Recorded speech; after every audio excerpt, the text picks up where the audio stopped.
Hello, everyone. Welcome to today's episode of Care Sandwich. Super excited to introduce our upcoming guest, Howie, who works in financing for PI firms. So, PI firms, pay close attention to today because Howie's going to drop down some really good tips on how you can use funding in your law firm. So, hang on while you watch this intro video about Care Sandwich to remind you what the actual show is all about. And we'll bring Howie on stage. See you soon.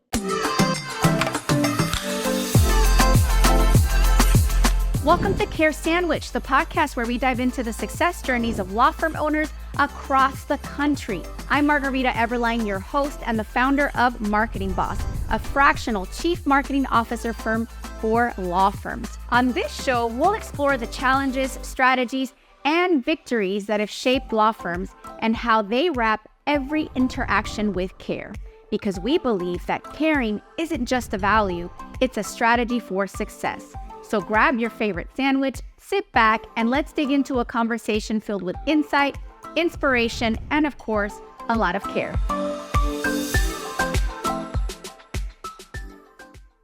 All right, guys, get ready to meet Howie. Howie, welcome me on the come join me on the virtual stage. Nice to see you, Margarita. Thank you for having me as your guest today, this morning. I just had to have you, Howie. For the for those of you that don't know who Howie is, Howie was at a PI masterclass, and I looked over at his booth, and he had a bottle of alcohol, and I'm like, here's a guy that knows his avatar. I'm like, I got to meet this guy. So Howie, tell us about you, your story, and your business. How do you help law firm owners? Well, I am the CEO of Capital Financing, and as you could probably see, your viewers can see by my name, I'm a doctor by trade. I practiced for 18 years. I retired in 2014 to focus on my other companies that I run.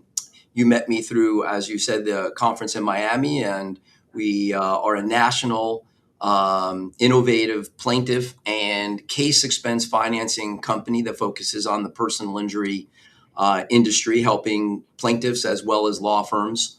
And we've been in this industry for quite some time, since 2010.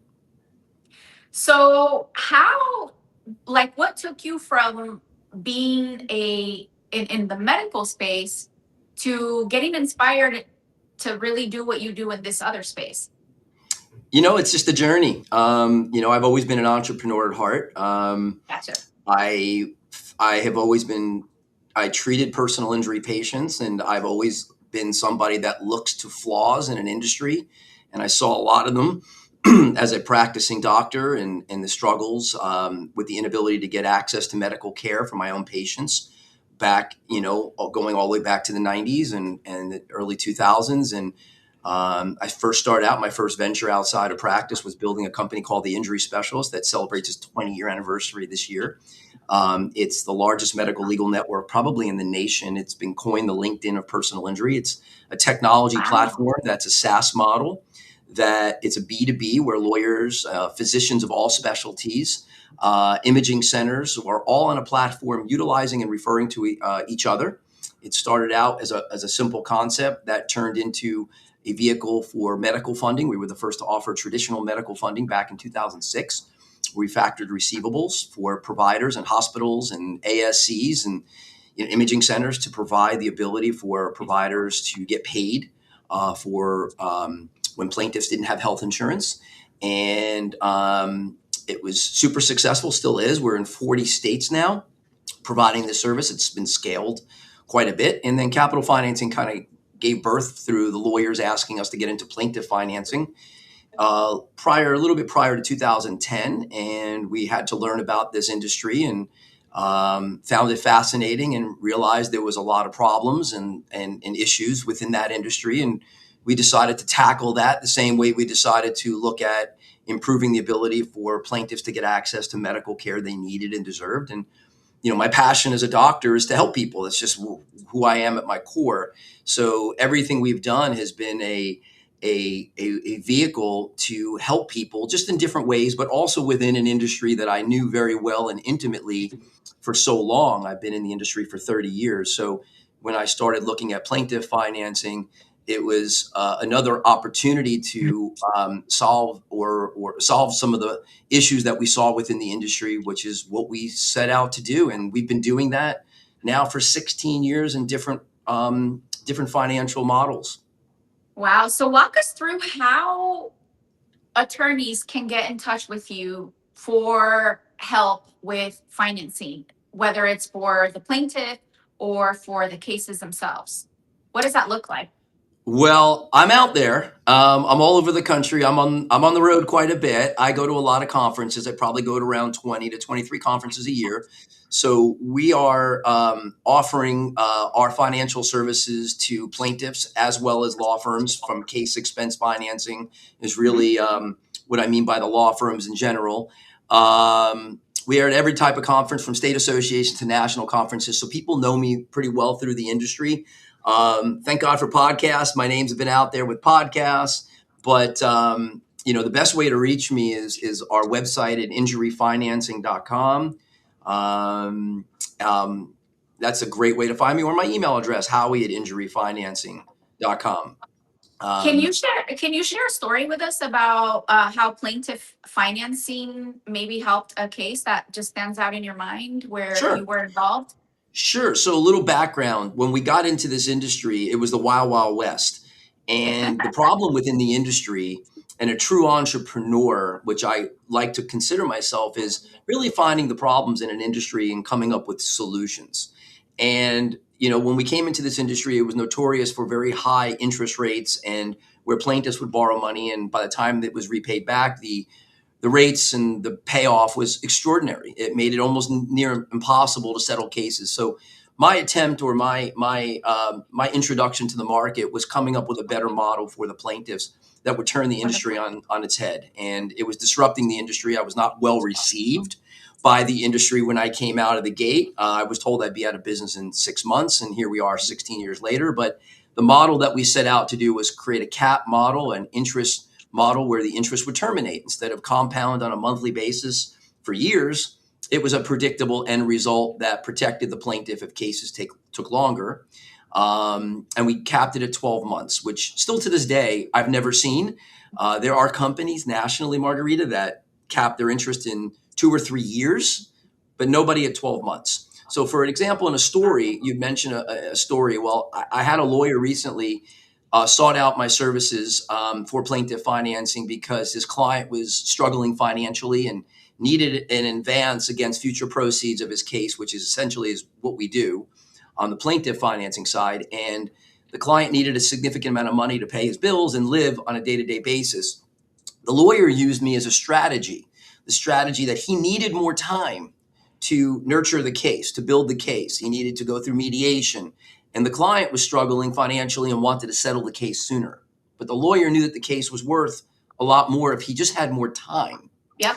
So by me getting involved in providing an advance against future proceeds of the client's settlement, the client was able to pay their bills. They were no longer under stress, and it gave the lawyer the freedom to now work on the case for a longer period of time. The end result was another 6 figures to that case that the lawyer was able to successfully attain from the insurance company. How that benefited everybody was that client certainly benefited because there was a higher settlement. So they're more financially secure now. The lawyer obviously benefited. Everybody won in that case except the insurance company. So we're proud to say that we were a helpful resource, and that's what we do every day. So I would say that if you're a personal injury law firm owner and maybe you've been hesitant to encourage your clients to take out loans like this, what I'm hearing is you are very conscientious of what's best for the client with that cap and the interest. That's beautiful. And really look at it as leverage for your case. Well, And I have seen so many instances where clients get desperate, meaning like the actual injured get desperate and for very understandable reasons. They can't pay their rent, like they're in crisis. And cases are unfortunately settled way too soon, and they don't have to be. Yeah, I mean, law firms typically don't advocate what we do. They don't want their clients taking money, and I Exactly. 100% agree.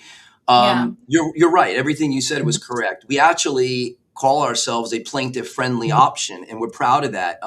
We do a lot of things that are unique to the industry, to the competition. I mean, there's a lot of people within our space. It's very crowded, so our separation is really by being a more affordable model for their client that doesn't create an impediment at the end of the case. And there's other things that we do that we like to call ourselves a partner to law firms. We don't want to just be considered a financing company. I really try to be more of a consultant type of approach and build that relationship with the law firm. And I don't think that's typically done so much within the industry. It's very transactional. It's very different from our company and how we operate and we look at things. So I do care about the client. I do care about the outcome. I do care about doing it the right way.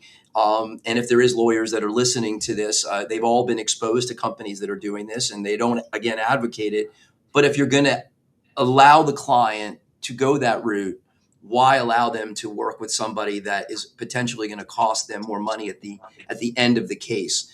And at the same time, there's some other attractive features that we do that are unique, that stand out to the people that use us, the law firms that utilize us for their clients, that they really appreciate that we go over and beyond the normal transactional process that moves through through for the clients. So I'm proud of that. And I'm even more proud of our case financing, which has really been just taken over the industry. And I'm asked to speak and be on podcasts just on that subject alone. So Yeah. yeah, we're making some big impacts in this industry, Margarita, and the fact that I retired, now 12 years ago, my goal is to impact as many law firms and people as I can with the things that we do.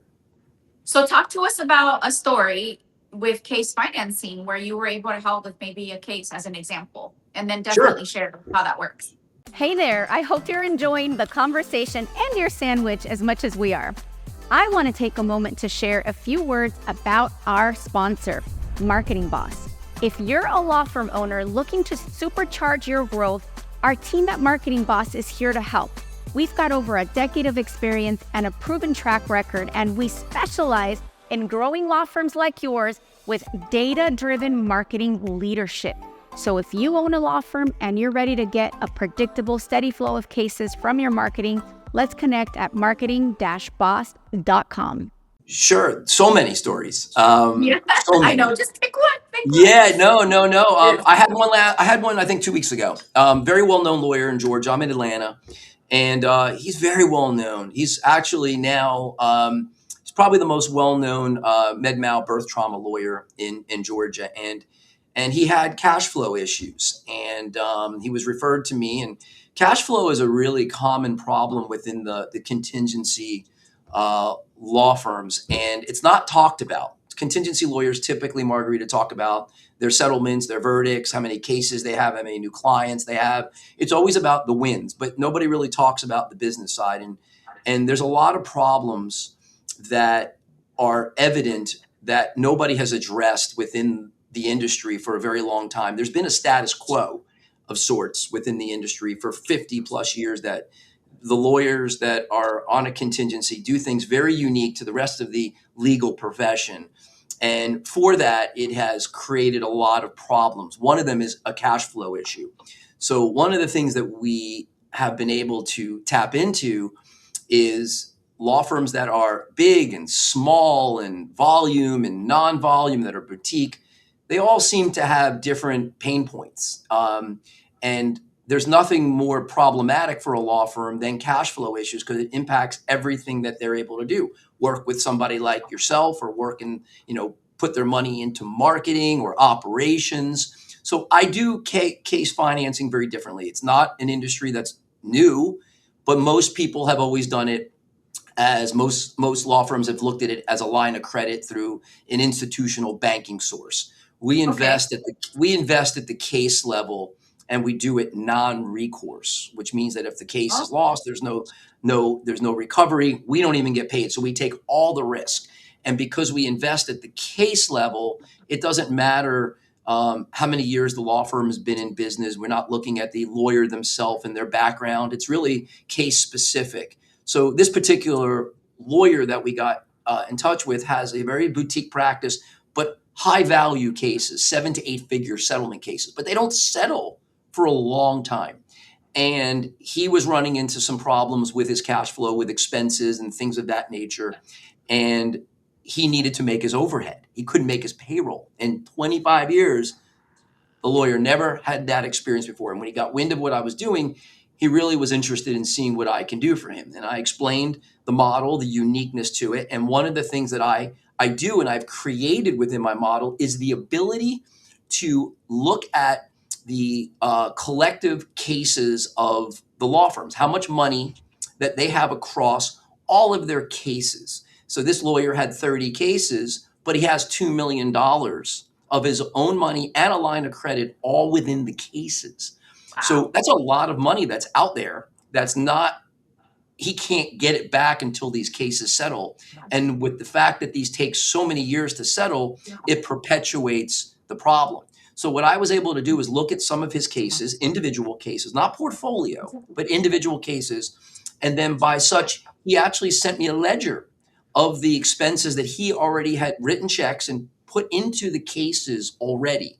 And this particular case that we started with had over $100,000 of his own money tied up in that case that he couldn't get back. So what he did was he sent me a ledger of that case, and my staff was able to review the case, and we immediately reimbursed his law firm $50,000. Within 48 hours, he had a check wired to him, money wired to him of $50,000, which completely blew him away. He had never seen anything like this before because there is nothing like this that we've had. There's nobody doing this. So we were able to take a lawyer in a very dire situation, wire the money where he was able to cover his overhead. And I can tell you within the next few days, which is recent past, because within the last couple weeks, he was starting to send ledgers of other cases to get reimbursed. And it was a game changer because now he doesn't take the risk in the cases. I take all the risk where he was at risk. His money is now coming back to him. The capital comes back where he can use it in any capacity that he chose now, whether it be the marketing, whether it be operations and paying his staff. But I gave him breathing room. And it really was a game changer for this particular firm, like it is for other firms as well. It's a strategy that they have never thought of before. And we're giving them a whole new way to look at their firm and how to leverage a model like ours to scale their firm and actually invest the money that is tied up for years or months to years and get it right back to put right back into the business, which is exactly what should be done because it's a flawed industry. It's a flawed business practice. And we're tapping into this problem and giving them a better way to solve a problem or to grow their firms. And that's really a long-winded, story, but you kind of have a perspective of the impact that we can make for your viewers that are in the PI industry. I'm overwhelmed in a good way by the story that you shared because as I'm hearing you speak, I adore my clients. Like on a personal level, I only work with attorneys that are good people. Flawed, yes, but where I know okay, you're really trying to do this the right way. And I'm overwhelmed by that story that you shared because I can think of so many moments, private moments where I see attorneys that are really trying hard to work cases, to help the injured, to do right, to be responsible, and they're squeezed so bad, and it's overwhelming to them as humans. So what you just described, that sort of relief, it's beautiful. So thank you for creating something so wonderful because unfortunately, some attorneys are taken out of the game completely, are set back by these, funding issues, cash flow issues that really shouldn't be there. It feels so unfair, and for those that don't know about the legal space that criticize, personal injury attorneys take all this money from the case, and they're not even the ones that got injured. Like, this is why, like, it's a really tough space to be in. I feel like, so many that see the personal injury space from the outside, see the billboards, see the glam, see the social media, and they think, oh man, like they're in such a easy. No, it's not easy. Like, that's all image. Like, this is hard stuff. So thank you for that. Like, Yeah, it's yeah, people, you're right. People don't understand the other side of it. And I have always said, and I've realized this over the last so many years that I've really launched this and perfected it, is, um, you know, the industry really, a lot of lawyers don't even see the problems with all this because that's all they've known. And this is what they've done for they so just long. suck But it up, tough it out, that's like right. Well, bare knuckle it. there's nothing more suffocating, Margarita, than Yeah. financial stress. There's nothing.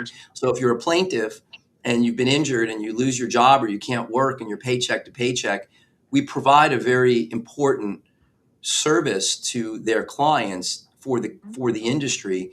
And then now with the lawyers, not everybody qualifies for a line of credit, Margarita. I'm telling you, a lot of lawyers, for personal reasons, they may have issues on their credit. They may not have a firm that's been around for long enough to qualify to go get a line of credit, and they're stuck. And I've always said that he who has the most capital wins in the personal injury game. If you have a lot of money as a law firm, you win on many levels. And you got to realize your adversary as a personal injury lawyer is the insurance companies. And insurance companies have all the money and all the time in the world to beat up lawyers. And law firms don't have all the money and all the time to allow cases to continue to go on. And cases are taking longer than ever to settle. A lot of it has to do with the game being played, but really what we're seeing is a lot of tort reform coming in and into a lot of states. And that creates a bigger perpetual problem where more cases go into litigation. That means that they take longer to settle. It creates an issue where lawyers have to put more money into their cases, and they have more risk, and then it perpetuates the cash flow problem if that is a pain point for the firm, and all of it snowballs. And this is where I can kind of come in because I typically have more capital than the individual law firm does. I can help them with the time and the money, and I can bring a lot of value to the case because where they were strapped in their inability to invest the necessary money to build the value of their case for their client, now they can bring me in and actually leverage my financial capital to grow the case, get better experts, maybe get more experts, have more freedom of time. But from somebody that does what you do, is if they're not putting all their money in cases, they can look to Margarita, have you as the fractional CMO, and then allow you to do what you do best, which is help them with their marketing, put a bigger budget together, get a better ROI, and really be out there and make their phones ring. Where if they have 500,000 or 200,000 or $1 million of their money stuck in cases that they can't get back, that's a really bad business model to think about because they can't use that money somewhere else. And I've always said, think about this. We would never, none of us would go to Wells Fargo and put our money into a savings or checking account that earned no interest. We just would never Right. do it. It doesn't make any good sense. But essentially, what the industry has been doing forever is they put money into cases. They don't charge their clients interest. They're not making any money on it. They simply put it in and then they get it back years later or months later. And that's it. And it's just, you really start to unpeel the onion and start to really see that this industry needed a lot of help.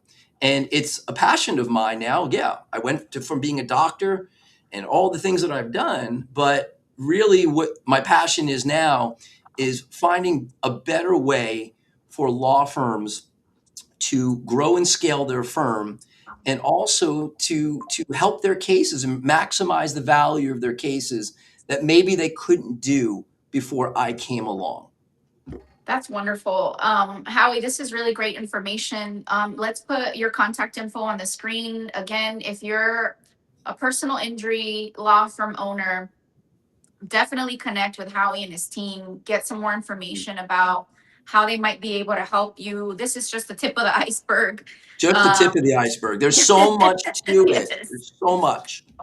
Absolutely, but learn more. And Howie, thank you so much for your time, your generosity, and again for putting all this effort into engineering creative ways to help the injured. Ultimately, that's who you're helping by helping Yes. these attorneys that are passionate and that need this help from you. So thank you for all that you do. I do have one more question for Okay. you because I feel like I've kept you long enough. And you know, it's called the Care Sandwich Podcast. So what is your favorite sandwich? Tell us a little bit about your preferences and about you. Well, my favorite sandwich is that's easy. Peanut butter and jelly. I mean, there's What? nothing better. I mean, come on. I mean, That's it. what's I that? love it. That's it. Just peanut butter and jelly. I love it. Yeah, Simple. a sandwich is what? What's the definition of a sandwich? People don't even Yeah. know. It's two pieces of bread and something in the middle. Right. Yeah, I mean, it's the comfort food. I mean, growing up, American. I mean, my wife is Mexican. She always thought that the peanut butter and jelly was disgusting until she was pregnant with our first daughter, and I caught her eating a peanut butter and jelly sandwich when I came home from work one day, Your and I walked into genetics. the kitchen. Your genetics made her do that.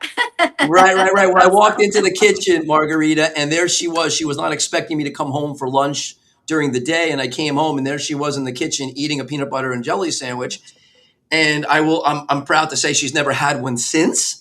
But yeah, I mean, if you were going to give me a sandwich and say what would you like? I mean, the go-to has got to be the peanut butter and jelly, and it's got to be grape jelly also, and it's got Yeah. to be certain types of peanut butter too. It just can't be any peanut butter and any jelly. Okay, awesome. Well, there you have it, folks. His favorite sandwich. Send him a good care package with good quality ingredients, and he'll give you a special price. Anyway, just kidding. All right. Howie, you've been wonderful. I'll see you backstage. Those of you that are listening, get in touch. Don't be shy. Just get some more information and get that funding that you need to help the injured. We'll see you on the next episode of Care Sandwich.